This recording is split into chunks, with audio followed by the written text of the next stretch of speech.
Então, o pastor Wellington já vai ler a pergunta e já começa. Isso, eu vou ler aqui a pergunta. Em nossa sociedade contemporânea, por não assumir a educação dos filhos, as crianças se tornam órfãs de pais vivos. É bíblico e condizente com a realidade de um mundo caído e com a missão da igreja que ela assuma essa vacância de poder, tomando para si a paternidade dos filhos, né? Quer dizer, a pergunta é se a igreja pode assumir o papel da escola, que a gente tem visto, que as crianças são educadas pelas escolas. Se seria bíblico que a igreja então assumisse esse papel. Eu vou responder, mas se o João Ricardo quiser também complementar ou discordar, fica à vontade aí. Eu entendo assim, nós estamos vivendo hoje no Brasil um movimento que reage contra a laicização extrema que houve na Constituição Nacional do papel das famílias. Então há um movimento de homeschooling, de educação nas casas, hoje no nosso país. Acho que este movimento é muito bom, porque ele resgata exatamente aquilo que nós vamos falar mais à noite, e que eu mencionei aqui por alto, sobre o papel das famílias na educação dos pais. Nós falamos hoje aqui de manhã que são os pais que devem educar os filhos. Até que ponto os pais podem educar os filhos? Desde que eles tenham dons, habilidades para isso, eles podem fazer com que essa educação ela seja grandemente conduzida, elevada. Então, você ter pais cultos com várias habilidades é muito bom. Eu, por exemplo, optei pelo homeschooling com os meus filhos, porque nós tomamos algumas decisões. O clima em Salvador das escolas era completamente irrespirável, a doutrinação extrema. Para vocês terem uma ideia, minha filha um dia chegou de casa chorando porque tiveram que analisar um clipe com cenas explícitas de sexo. O professor colocou e falou sobre empoderamento feminino a partir daquele clipe. Então essas musiquinhas aí da Anitta e essas rainhas do rebolado, elas estão sendo, são músicas feitas para o empoderamento e são analisadas nas escolas para o empoderamento feminino. Quer dizer, a mulher tem que se exibir e não pode ser assediada. E com isso você está fazendo com que o controle da sexualidade seja exercido sobre o planeta Terra. Então, veja, acho que a família tem um papel preponderante. Só que nem todos os pais têm todos os dons. E por isso que a igreja ela é um auxílio na atuação das obras de misericórdia. Também a igreja deve exercer esse auxílio na educação dos filhos, mas como agência e não como senhora da educação, como acontece hoje na educação moderna nos países. Então, eu compreendo que dicotomizar a educação do lar e a educação de escolas confessionais cristãs me parece ser um equívoco. Na verdade, essas duas atividades elas se complementam. A pedagogia, a educação da igreja é tão importante para a família, mas elas estão numa ordem de importância. Então, se a igreja passa a ter domínio sobre a educação dos filhos a um tal ponto que inibe a atividade e responsabilidade dos pais, aí sim nós estamos vivendo uma distorção do entendimento bíblico da questão. Então, são os pais os grandes responsáveis. Se nós vamos fazer isso através do homeschooling, através de uma atividade parcial de homeschooling, em que o seu filho vai para uma escola e você complementa os estudos em casa, ou se nós vamos fazer, ter uma educação só na escola, uma escola cristã, é importante então que haja este equilíbrio em todas as atividades. Então, respondendo a sua pergunta, seria isso.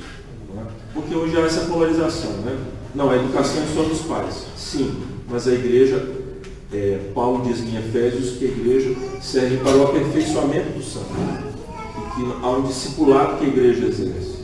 Então, a igreja deve ser uma agência para potencializar a educação dos pais. É isso. Sobre essa questão a gente pode ponderar algumas coisas. Essa linha de raciocínio do reverendo Wellington é basicamente o que nós pensamos também. Agora, um detalhe importante. Precisamos entender que a igreja ela é formadora de uma cultura que leva o conhecimento não apenas para a mente, mas também para a vida. Então, por exemplo, é bom as igrejas reformadas pensarem na chamada escola formativa. Porque às vezes nós queremos fazer escola dominical de Bíblia. E temos um grande ambiente onde temos pedagogos que podem utilizar esse espaço para fazer isso que o reverendo Wellington colocou. 2 textos eu recomendaria que vocês lessem sobre essa questão. Por exemplo, quando você pega uma criança e coloca na uma escola pública, você está colocando ela para travar com os leões sem você prepará-la. Então, é o papel do pai vai poder treinar essa criança em casa e tudo mais. O homeschool ele é importante exatamente nisso, nessa formação. E você também, se você não acha que deve ser somente homeschool, mas você entende que deve ter uma interação de ambiente escolar, por exemplo, meu filho estuda em um ambiente escolar privado. Acho que a última vez que eu estive aqui com vocês, eu falei sobre esse episódio triste que aconteceu. Eu precisei dar aula na faculdade, minha mulher teve que ir para uma reunião de pais e mestres, e nessa reunião de pais e mestres, teve uma psicopedagoga para orientar como educar as crianças, e ela sugeriu que a escola ia implantar um método de educação de identidade de gênero, onde os filhos dos pais que ali estavam iriam, por exemplo, meu filho, um menino, ia levar uma boneca para tomar conta em casa de uma boneca. E uma menina, ou seja, a sobrinha da gente, que estuda lá também, iria levar um carrinho, um brinquedo de menino para brincar e cuidar para poder ter uma identidade de gênero. A sala de reunião tinha mais de 90 pais. Pasmem, é uma escola cristã. Eu digo cristã porque ela é uma escola de tradição católica, então ela é cristã. Ninguém se levantou contra. A minha esposa, vocês conhecem, ela levantou-se e disse assim: se for desse jeito, a gente tira os nossos filhos da escola pública para colocar numa escola privada, para que ele tenha uma educação melhor, para vocês trazerem essa porcaria, essa nojeira para cá. Não mandem bonequinha lá para o meu filho brincar, não, que eu faço a diretora engolir a bonequinha. Eu trago e devolvo, eu não quero isso aqui não. E tiro ele e a menina daqui da escola. Então você tem essa polarização também, ainda corre esse risco. Porque o MEC ele está entrando também, obrigando as escolas, até as confessionais, às vezes, baixar o nível para isso. Então minha recomendação é a seguinte: você quer educar, então parte para o homeschool. Se você entende que é uma polarização de homeschool mais escola, acompanhe seu filho. Não deixe ele solto. Isso é importante. A igreja, ela é um braço nisso. Você não tem todos os dons? Então procura na igreja os pedagogos na igreja. O conselho da igreja tenta formatar na mente desses professores aquilo que a Escritura estabelece para a educação privada e pública do ponto de vista de Deus. Então acho que isso é importante. Uma das coisas que eu queria recomendar para vocês, 2 livros, do Rostone, que é Instituição da Lei, quando ele vai abordar os 10 mandamentos, no 5º mandamento ele vai abordar uma questão importante sobre a educação no lar. Ele vai dizer o seguinte, que é tarefa do pai e da mãe educar os seus filhos, então é tarefa nossa. E também o Gernot, no seu livro A Entrega Total. Não está em português, infelizmente, mas são livros que você pode, depois que a gente sair daqui, você pode procurar, que eu posso até enviar alguma cópia desse material para vocês. E ele vai falar exatamente isso, que a igreja, ela tem um papel fundamental em alimentar a educação cristã. Então a igreja ela deve ser um instrumento de fazer com que os nossos filhos tenham acesso à educação que glorifique a Deus, que exalte a Deus e que prepare ele para a arena do debate intelectual. Então acho que é isso que a gente tem que fazer como pais e cristãos. Bom, um dos temas que estávamos dispostos a perguntar aqui foi exatamente sobre isso, o homeschooling, né? Mas aí o pastor Ramon já perguntou, já houve respostas sobre isso. Alguma pergunta sobre esse tema? Alguma dúvida ficou a respeito desse tema sobre o homeschooling, o ensino domiciliar, Ezequias? Para os pais que não tiveram a educação básica, não aprenderam como ensinar os seus filhos, né, como a Bíblia ensina. Qual o meio, quais meios que os pais podem se utilizar para compreender as ciências diversas para poder repassar para os seus filhos? Como os pais vão aprender para ensinar os seus filhos? Sim. Veja só, Ezequias,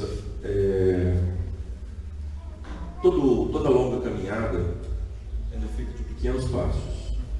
Né? O nosso problema é que às vezes a gente pensa muito fora da realidade e de forma muito idealista. E pensando assim, nós estamos caminhando nas mesmas pegadas daqueles para os quais nós deveríamos nos opor, contra os quais nós deveríamos nos opor. E veja, a educação de excelência é uma educação em que você sabe escrever bem, você sabe ler bem e você sabe narrar o que lê bem, sabe falar, expressar. Não é? Você já viu como é que os nossos jovens falam? Você já viu?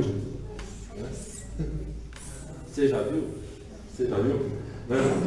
Já viu como é que eles falam? Como que é precário o vocabulário? Não é? Como que eles estão sem capacidade de concentração? Mas não conseguem prestar atenção?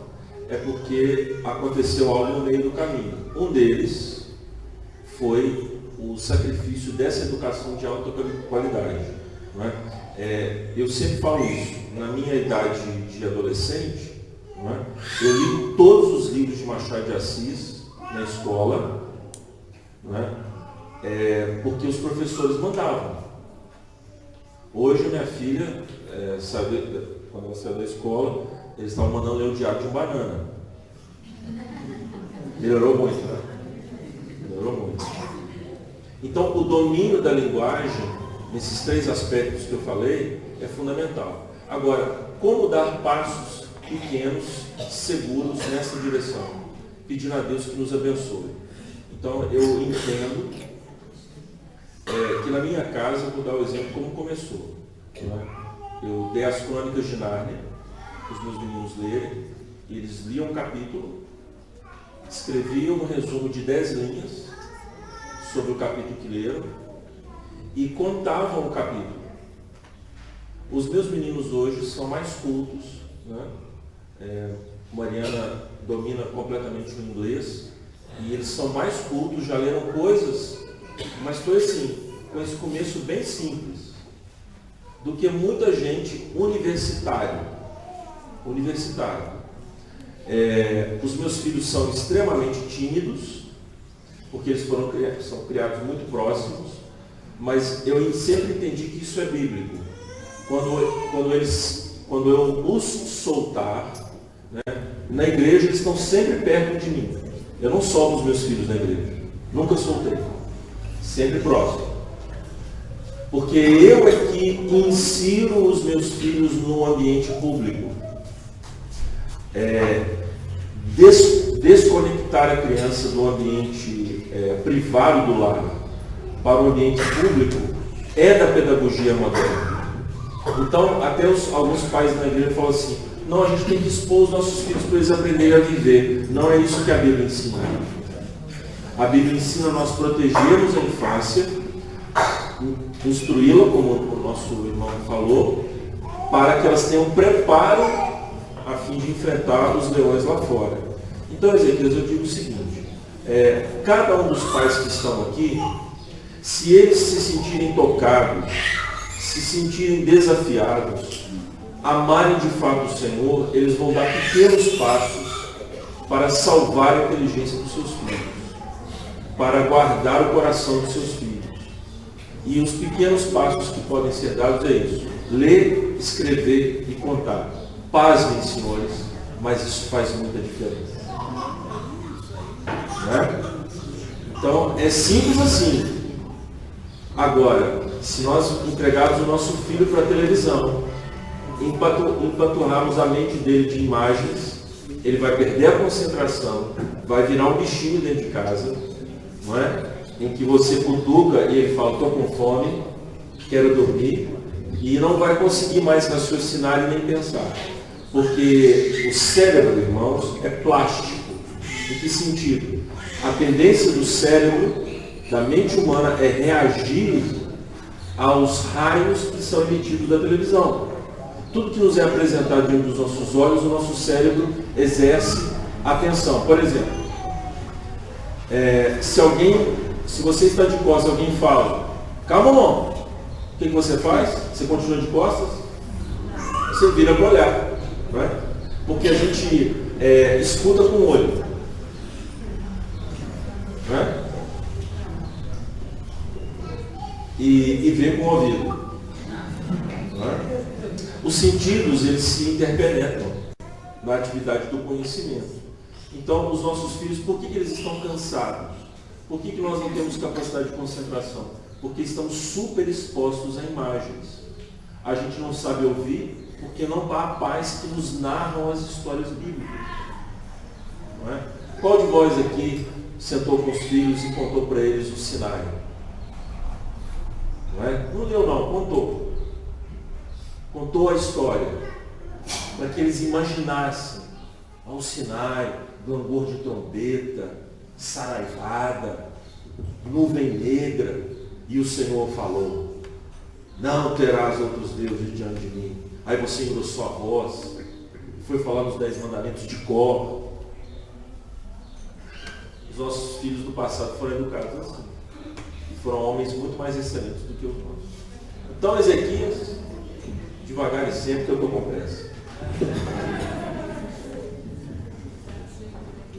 Sobre essa questão, Ezequias, a gente tem que seguir exatamente esses passos pequenos. Ninguém aqui vai sair daqui agora, nesta manhã, mas assim: vou tirar meu filho da escola e vou começar a estudar em casa. Se ele me prepara. Você não pode fazer isso.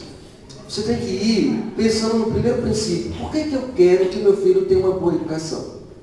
Primeiro, o objetivo da vida. Nós sabemos que o objetivo da vida sempre vai ser a glória de Deus. Mas eu quero que a alma do meu filho também seja resgatada desse mundo vil, mas preciso proteger. Como é que eu vou fazer isso? Deixa eu me dar sabedoria de como fazê-lo. Ah, pastor, eu tenho dificuldade. Então você vai procurar o conselho da igreja, os pastores da igreja, os irmãos da igreja com dons e talentos para te ajudar a isso. Então é o primeiro passo que você tem que fazer. Eu lembro, por exemplo, quando a gente pegou o Lucas, a gente começou a trabalhar com o Lucas, o catecismo menor de infantil, né? E aí um dia eu tinha saído para comprar alguma coisa, botei em casa, a minha esposa estava na cozinha, cuidando da alimentação, e os meninos. E o Lucas pegou a Júlia tem 2 anos, o Lucas tem 4, pegou a Júlia pelo braço e recai, pegou o catecismo, sentou e começou a tomar o catecismo da menina. Juliana, quem fez você? E Júlia respondeu: Deus. Quem mais Deus fez? E Júlia respondendo: todas as coisas. Eu fiquei surpreso com aquilo, porque exatamente são passos pequenos que você dá, que uma criança ela vai seguir o teu exemplo dentro de casa nesse sentido. Mas o pastor Wesley pegou as Crônicas de Nárnia e deu para os filhos e começou a treiná-los a partir daquela leitura, que se vocês não leram ainda, deveriam ler. É uma série fantástica, vale a pena ler. Então assim, são os pequenos passos, você precisa de fato fazer isso. Mas se você não tem os dons para isso, não se desespere. A igreja é composta de pessoas com dons para isso. Então, busca a ajuda da igreja, para que te capacite, te ajude, te auxilie nesse sentido. Não ignora a sabedoria, a multiforme sabedoria que Deus dá à igreja. A igreja tem pessoas capacitadas para te orientar nisso, desta forma.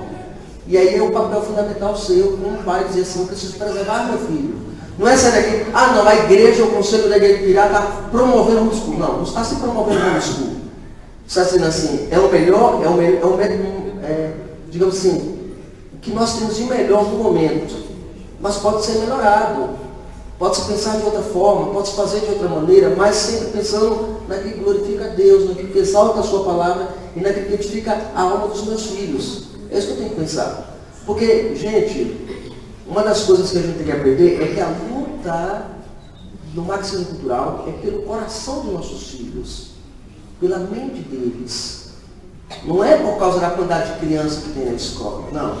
É exatamente o coração deles que querem. O Paul Tripp, daquele Instrumentos das Leituras, diz assim que a grande batalha é o nosso coração. Quem ganha, vence. Quem conquista o coração do meu filho, é quem vence. Se eu não consigo influenciar meu filho naquilo que é bom, piedoso e justo, ninguém mais vai conseguir. Uma outra fala do pastor Antônio foi sobre a linguagem.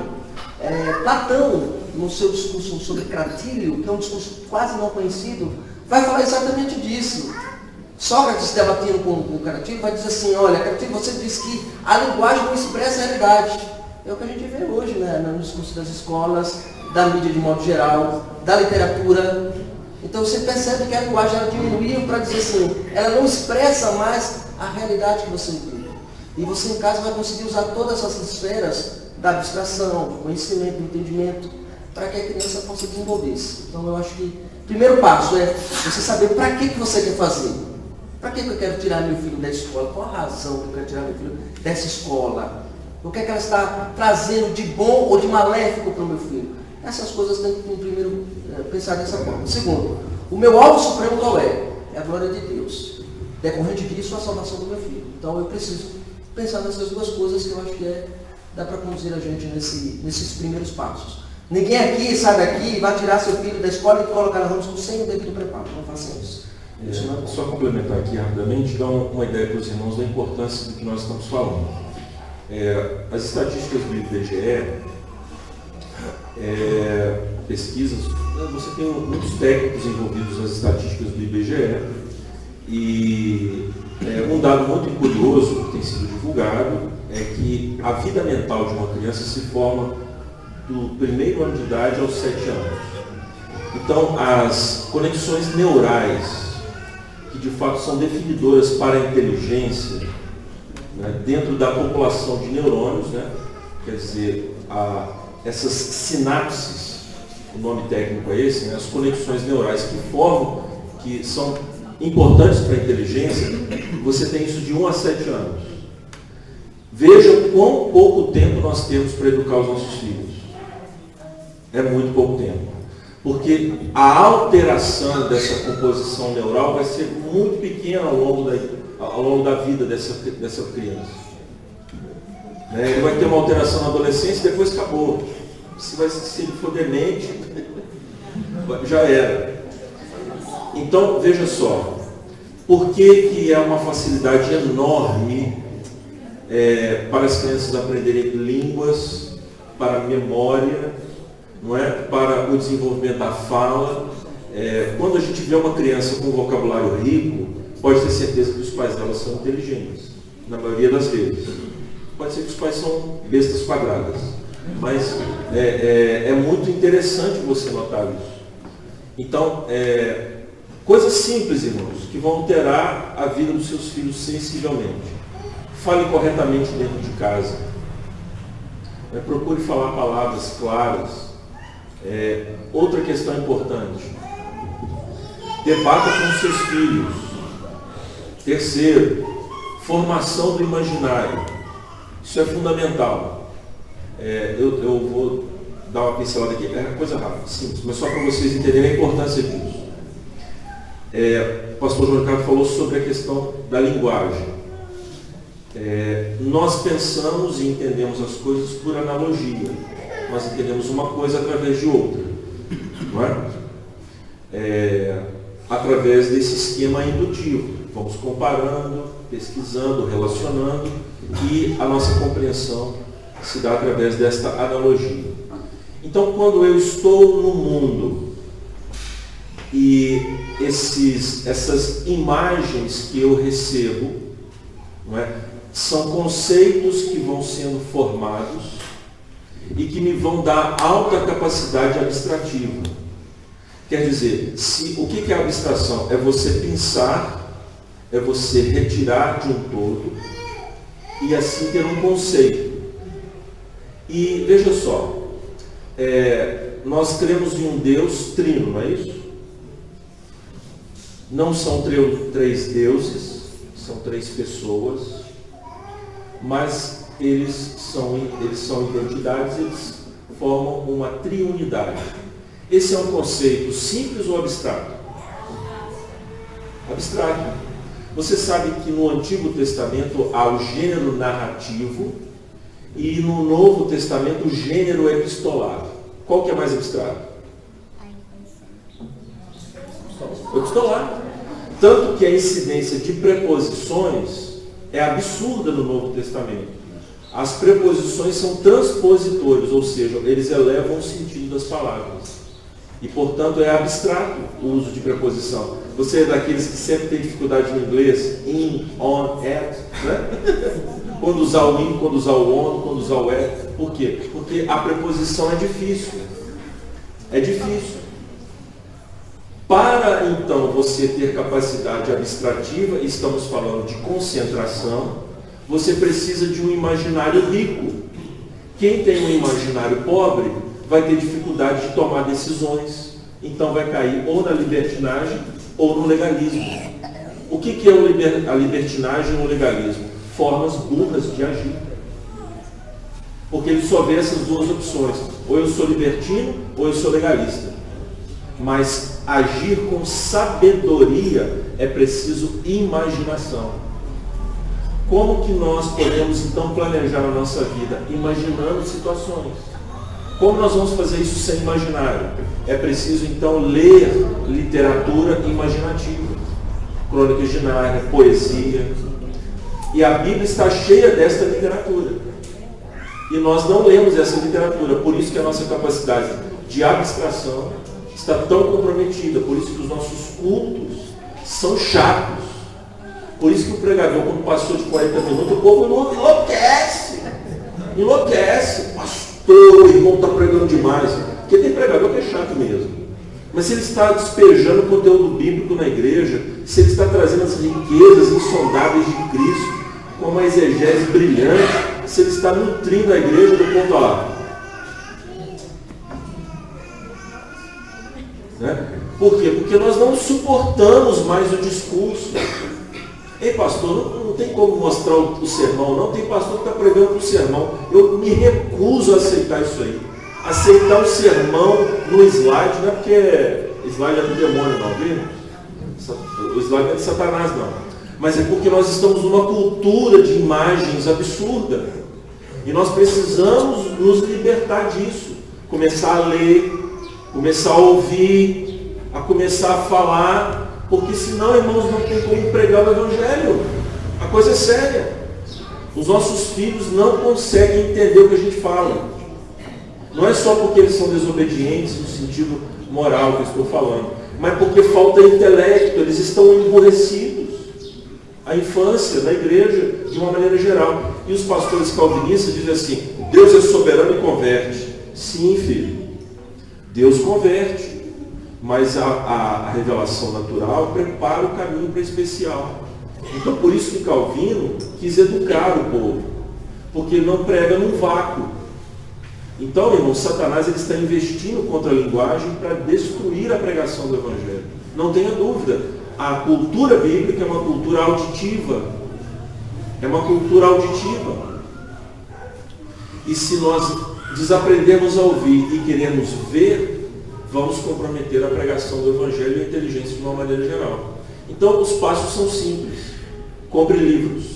Decida você, casal, a separar um dinheiro ao invés da pizza, do churrascão, do tênisão Nike, da calça Calvin Klein, do perfume Dolce & Gabbana. Em vez de você ficar bajulando filme com iPhone, com Apple, não é que é pecado não, viu? Minha filha tem um iPhone depois de 18 anos. Ela venceu. Né? Foi 19 anos, você vai ganhar um iPhone agora, filho. Estou custando a pagar. Né? Então veja, porque essas coisas não são prioridade lá em casa. Irmãos, o meu sofá é velho, o meu fogão é velho. O pessoal vai da igreja, às vezes vai lá em casa e diz, mas pastor, o que está acontecendo? É porque eu compro só livro. E eu decidi isso com a minha mulher. Nós vamos comprar livro. e é gastar dinheiro com livro. Por quê? Porque isso é mais importante do que qualquer outra coisa. O que é mais importante? A calça que envelhece ou o livro que enobrece? Bonito, viu? É bonito, não saiu agora.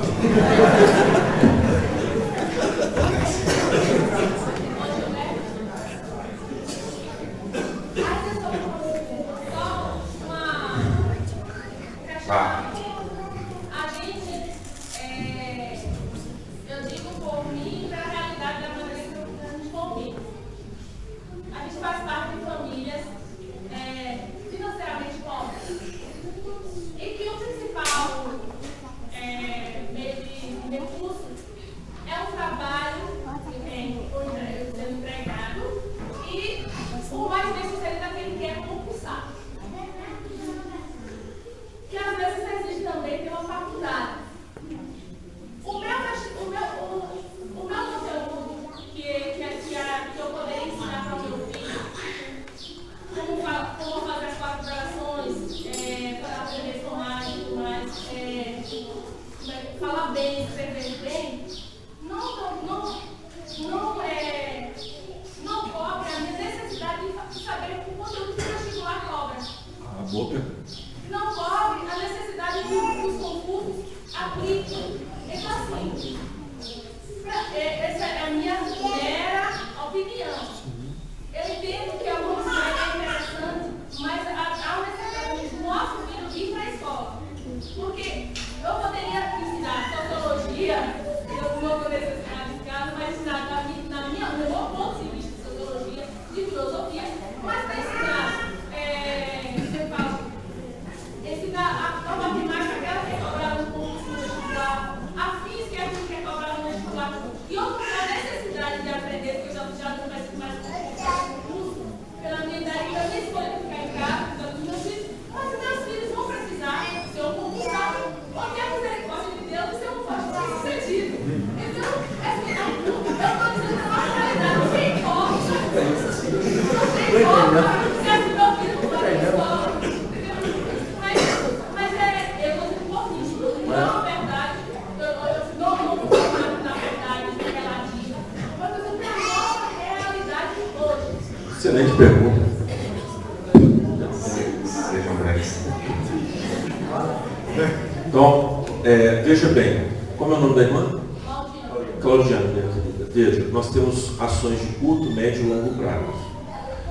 O longo prazo é o ideal que a igreja de Ibirá pense em lançar as bases, de alguma forma, pedindo a Deus dons e talentos e recursos para isso, uma escola cristã, confessional. Irmãos, isso é muito importante. Né? Nós precisamos pensar nisso.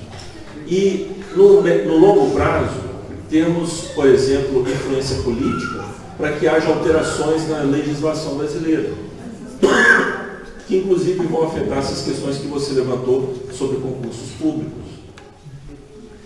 Concordo que, de fato,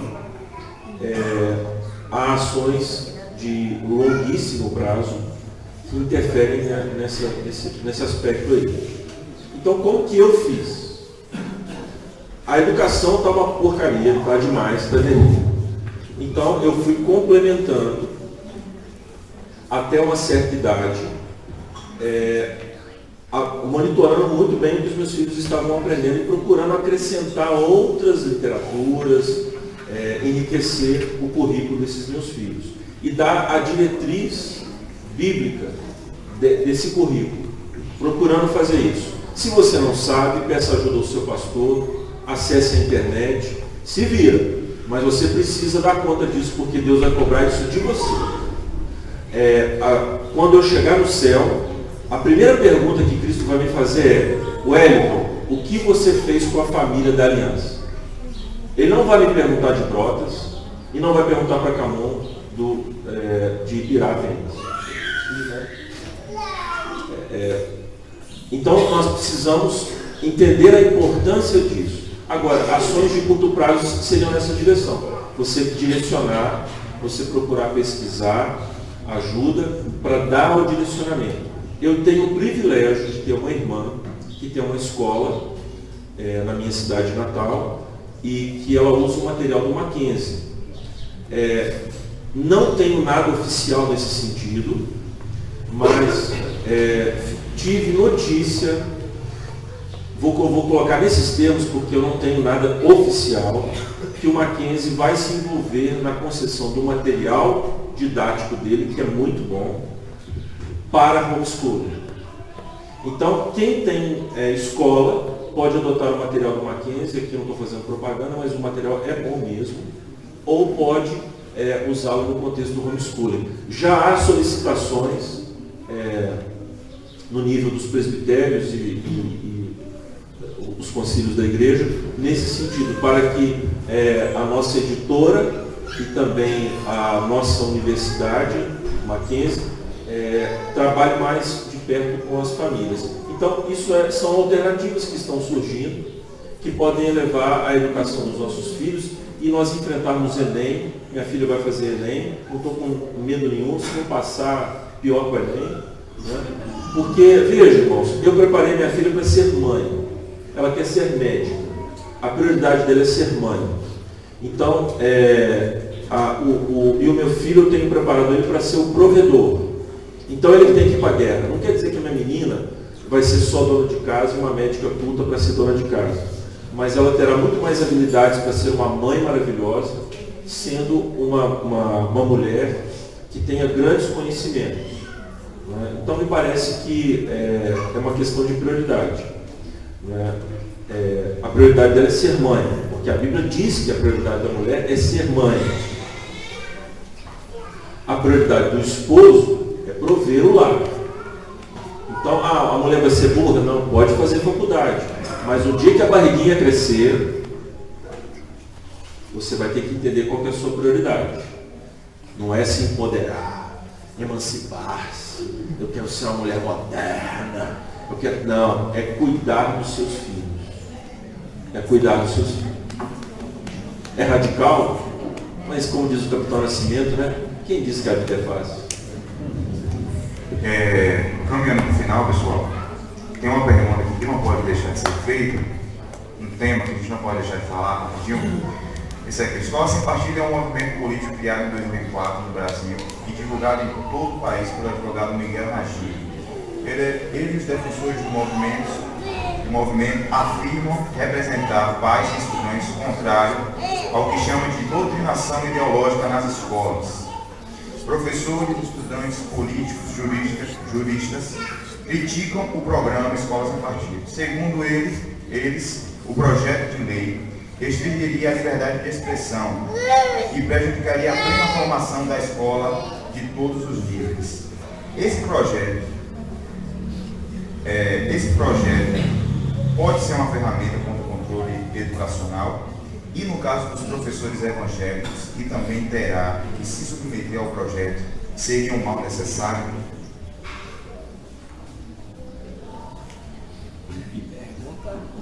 Essa pergunta pegou, viu, gente? Deixa eu colocar umas coisas para vocês. Eu acho que o projeto ele é bom em muitos aspectos. Primeiro porque ele tenta inibir a doutrinação pela questão de que o aluno tem uma coisa chamada audiência cativa. Ou seja, o aluno ele passa mais tempo na escola do que com os pais.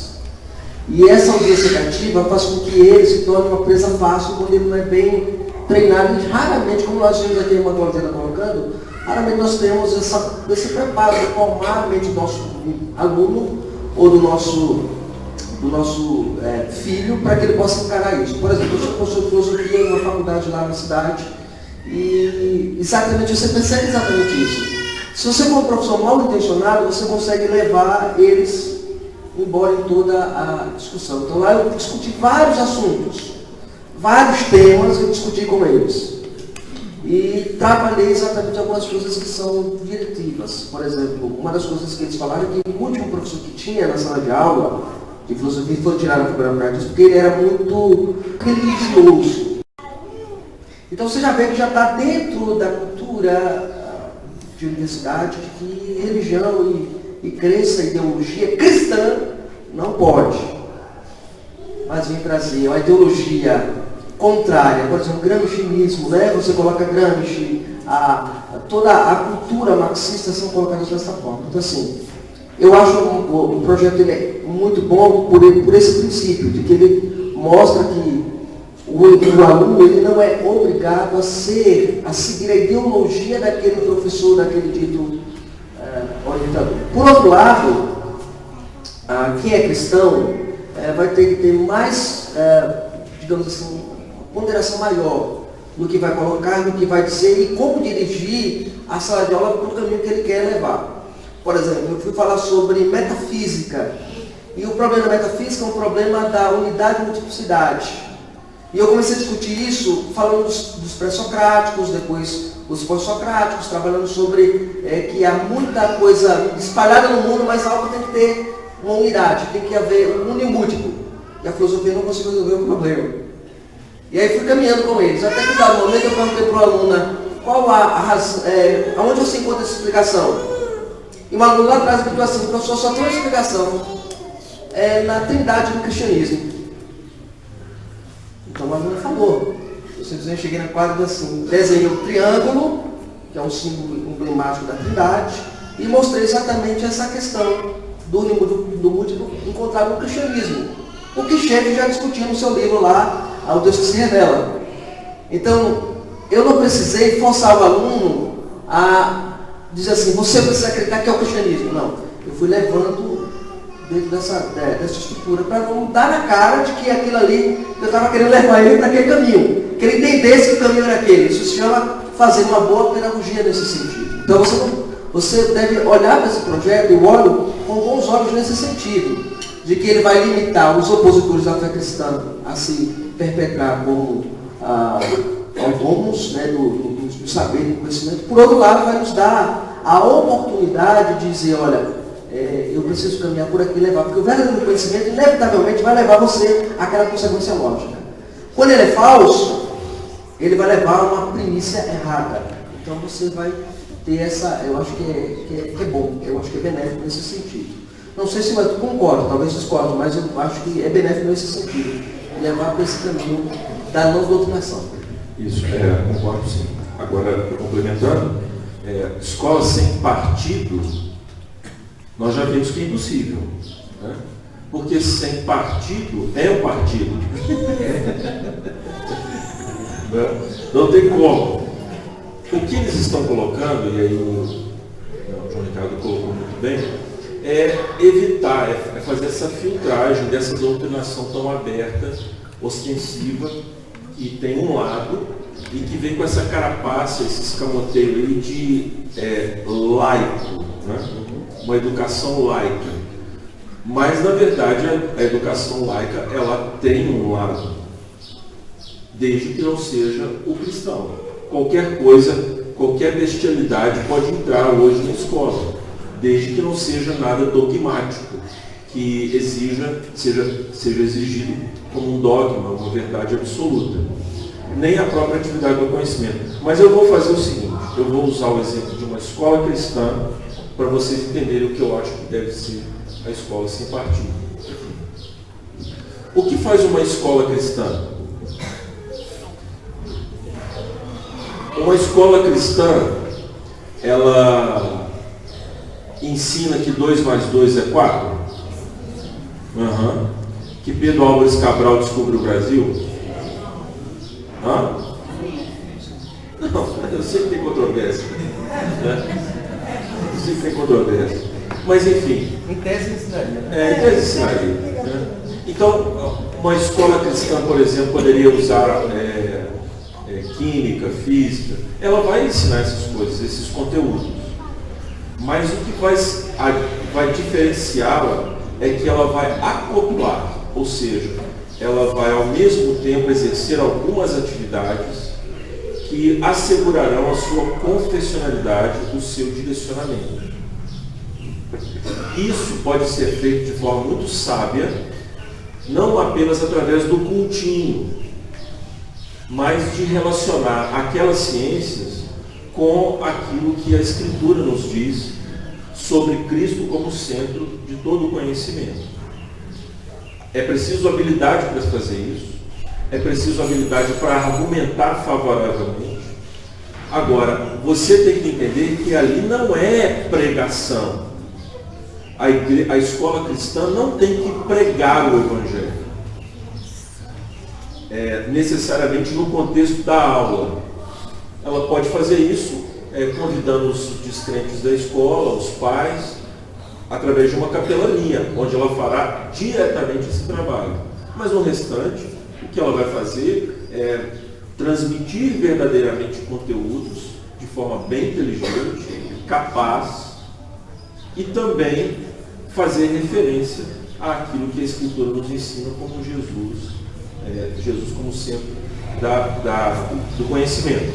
Pois bem, se uma escola que se diz laica transmitir o conhecimento corretamente, já ajudou. Eu estou dentro. Porque o problema é que a doutrinação está tão grande que os nossos filhos chegam em casa dizendo: pai, esse negócio de 2 mais 2 ser 4 é imposição burguesa. Tá bom, meu filho. Então eu vou cortar os seus 2 dedos e ver se ficam 4 de novo. Isso é da criação ou a invenção burguesa? Então, meu filho, o que o seu professor está ensinando é uma estupidez. É esse tipo de doutrinação que nós estamos nos colocando contra. Se os nossos filhos voltarem a estudar nas escolas e ser transmitido o conteúdo que tem que ser transmitido, sem um viés ideológico, sem a mistificação de dizer uma verdade, de dizer algo como se fosse verdade absoluta. Por exemplo, teoria darwinista é ensinado como verdade absoluta, e nem a comunidade científica adota a teoria darwinista como verdade absoluta. 40% da comunidade americana rechaça o darwinismo. Os cientistas dão risada de Darwin, muitos deles, e questionam, mas as nossas escolas é ensinado como se fosse verdade absoluta. Isso é teoria, isso é doutrinação, e é ainda impostura intelectual. É passado como grande elevação intelectual, mas é impostura intelectual, porque é uma teoria.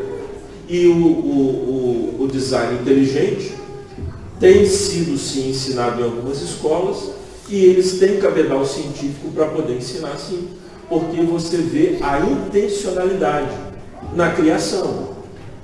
E a engenharia reversa, não é, que é desmontar para ver como funciona, não é, tem mostrado o desígnio, porque se você desmonta e tenta montar de novo, não dá a coisa que você desmontou.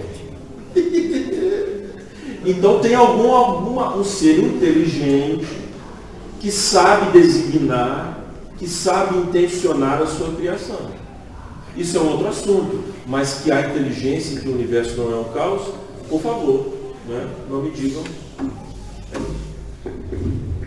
Pessoal, nós já estamos chegando no fim, estamos encerrando, tá bom?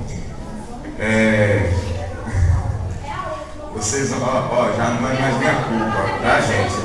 Então, fiquem à vontade para ir embora, quem quiser. A gente só vai dar oportunidade à irmã Claudiana ali. É sério, não vamos ficar magoados. Quem estiver ir para casa fazer seu almoço pode ir, tá? Claudiana? E hoje, minha teoria que eu falei com a Alana já está Estou falando assim, a questão de ensinar a teoria que, por exemplo, o professor ele recebe o material que ele deve ensinar e ele tem que programar suas aulas e mostrar para a escola que vai ensinar. Na questão do darwinismo e outras situações que negam os princípios bíblicos, por exemplo, né? Hoje eu creio porque minha apresentação que eu fico falando caiu com você. Eu falei assim, como o senhor falou, ser artista creio que vai ser artista. Mas é difícil. Ensinar o darwinismo seria o mesmo. E agora? Ensinar o darwinismo não quer dizer que você o aprova. Muito pelo contrário. Seria aplicado isso na hora? Não, veja. ensinar com aprovação é uma coisa, transmitir o pensamento de Darwin é outra. Não é? Então, o professor cristão tem sim, veja, não são todas as coisas em Darwin que você joga fora. Não é? Existem alguns elementos que são importantes para o progresso da ciência. Não, deixa eu discordar. Sim. Não é a questão do Darwin ainda não se aproveita. Mas, por exemplo, a cultura, religião afrodescendente, Sim. O homossexualismo, como ideologia de gênero. Biologia de gênero. Eu estou fazendo aqui uma outra disciplina. Por que ensinar a disciplina que aplica a ideologia de gênero e a religião afrodescendente é complicado? Seria de fato mesmo, na minha opinião. Ah, entendi. Entendeu? Porque Entendi. na didática realmente tem a parte que dá para aproveitar. Sim. Mas e nessas demais? Não, mas até mesmo na ideologia de gênero, veja só. Por incrível que pareça. Por isso que a gente não pode só ter reação moralista.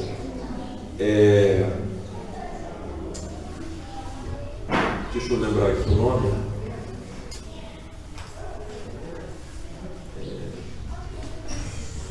Uma das líderes do movimento feminista, casada com William Gabriel, e o sobrenome eu lembrei, Wollstonecraft, né? Eu esqueci o primeiro nome dela. É uma das mulheres que fundou o movimento feminismo durante o iluminismo.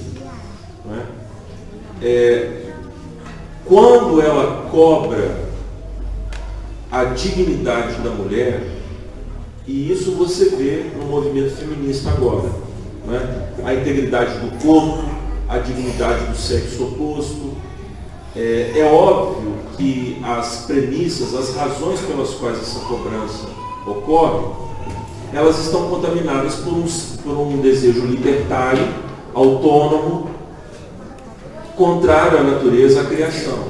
Mas, por outro lado, você vai identificar que essa dignidade da mulher que ela cobra é justamente de base cristã. Que a vida humana tem algum sentido. Então, veja só, você pode dizer isso, ensinando ideologia de gênero, que há no movimento da ideologia de gênero uma reivindicação de autenticidade, de sinceridade, cujas bases, coincidentemente, são cristãs.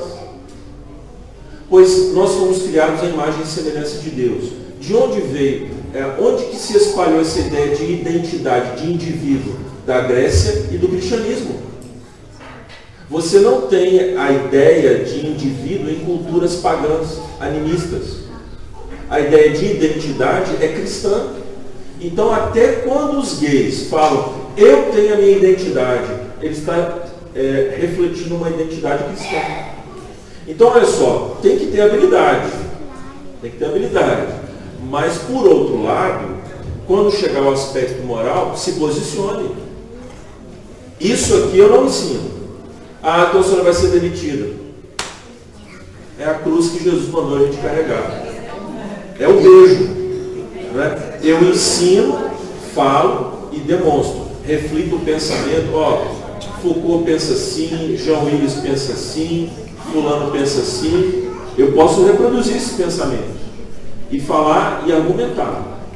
Mas, quando chegar para me pedir aprovação, aí, meu amigo, eu lhe dou uma banana. Só ressalva final, que a gente é professor e professor de história, né? Eu, no caso, só, né?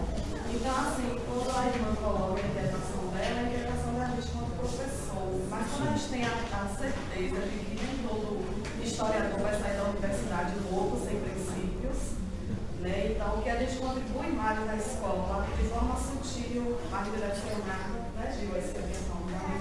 A gente tem a certeza que hoje as escolas têm negligenciado o que é curricular, Claro. o que é de base, como o pastor o Wellington também colocou. Né? Então, ele chega lá na prova do Enem, no concurso, e não tem base, porque a escola negligencia. E a gente, enquanto educador que está ali conversando, dialogando com os colegas, a gente vê que realmente não faz de conta que você é taxado porque você é presbiteriano, você é cristão, então como certinho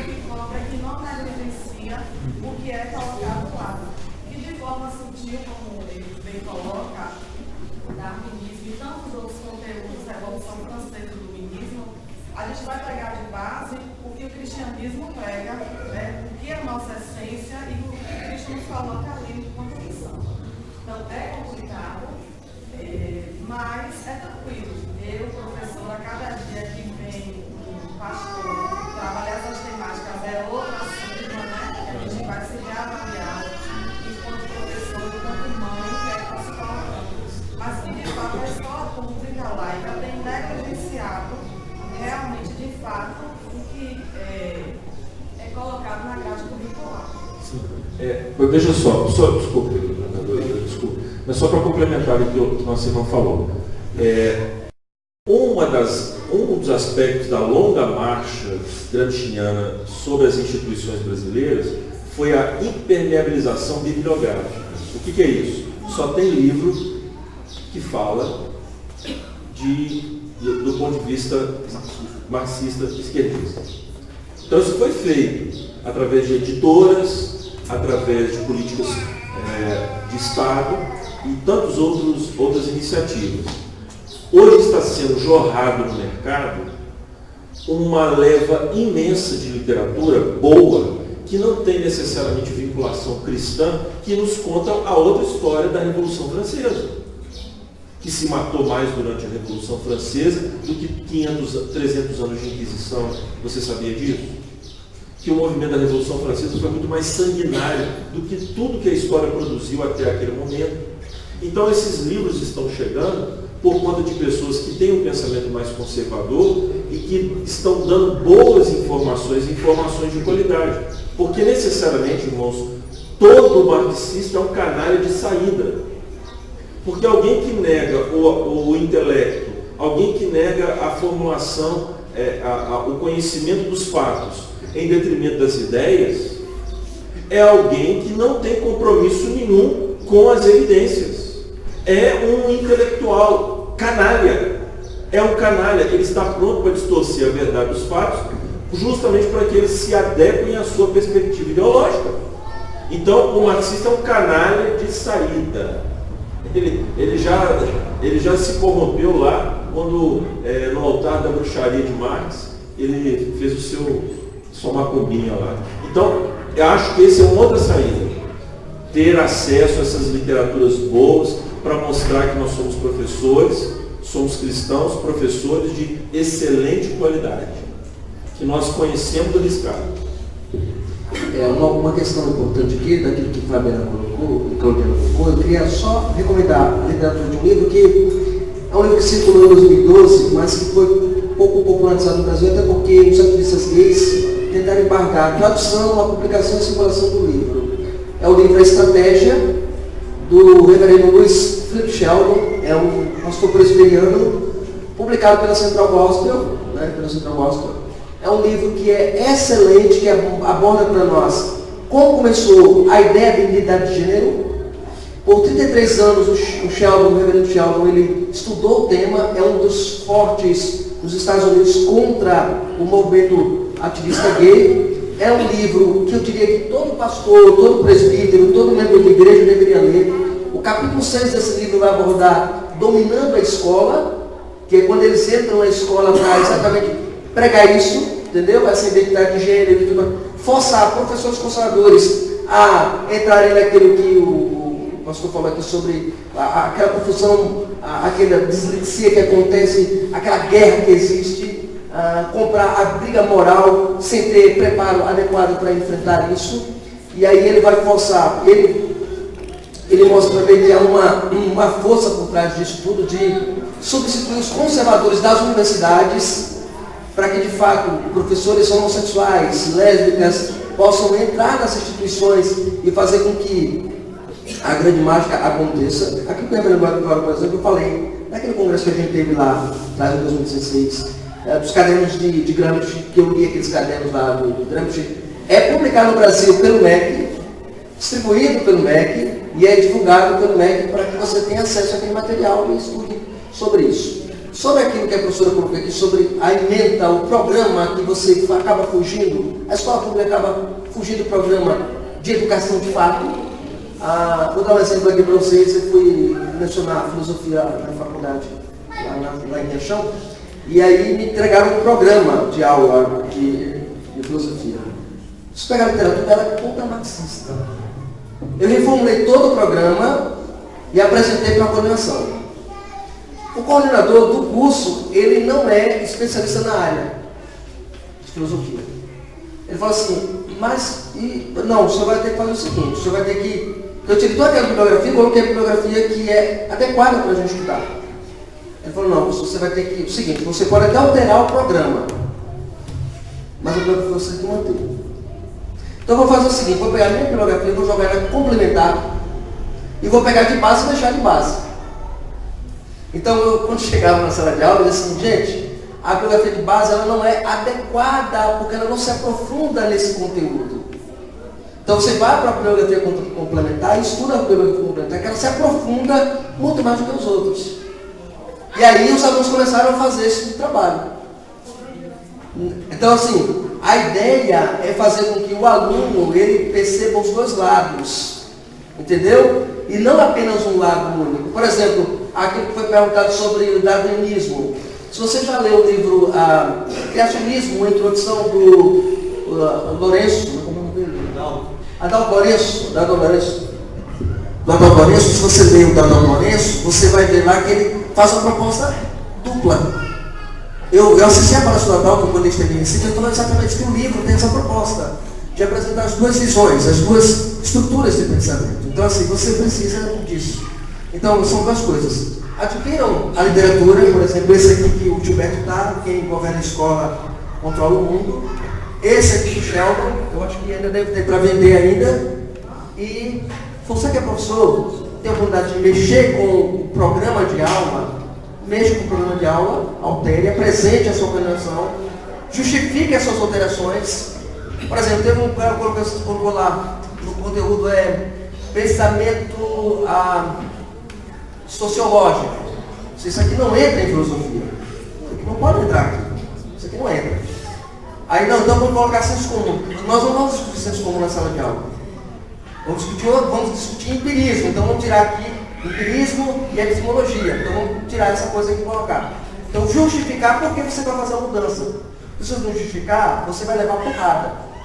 Você tem que dizer por que você quer alterar. Mostrar para o coordenador, acho que aqui o caminho é melhor.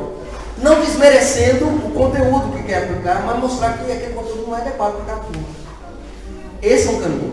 Na hora deixa a bibliografia básica, não tem problema, porque o MEC quer que a bibliografia fique lá, mantida. Mas pega a complementar, coloca a complementar como alternativa. E na hora de aplicar alguma questão na sala de aula, você usa a complementar. Você conhece, você sabe para onde vai direcionar o aluno. Se você não fizer isso, você não consegue mostrar os dois lados para o aluno. Você não consegue fazer isso. Você tem que ter sabedoria nesse sentido, não confrontar, não chega para o coordenador e diz que ele é burro, que ele não tem nada. Não faça isso, entendeu? Mas mostra que você domina a matéria tanto quanto ele pensa que domina. Porque quem está na sala de aula todos os dias batendo com o aluno não é você, não é ele. Ele elabora o programa, mostra para você, mas quem vai batalhar é você. Então acho que esse é o caminho que a gente tem que tomar em relação à educação e sobre a orientação de gênero dentro das escolas. Bom, lembrando que a nova proposta agora da ideologia de gênero é trocar o A no menina e trocar o O do menino por X. Ou seja, seu filho agora não vai ser mais menino ou menina, vai ser meninex. A ideia da ideologia de gênero agora é essa. Logo está chegando nas escolas e eu acho que os professores aí vão ter um trabalho sobre esse problema. Tá? Meus irmãos, obrigado, pastor Ricardo. Obrigado, pastor Léo.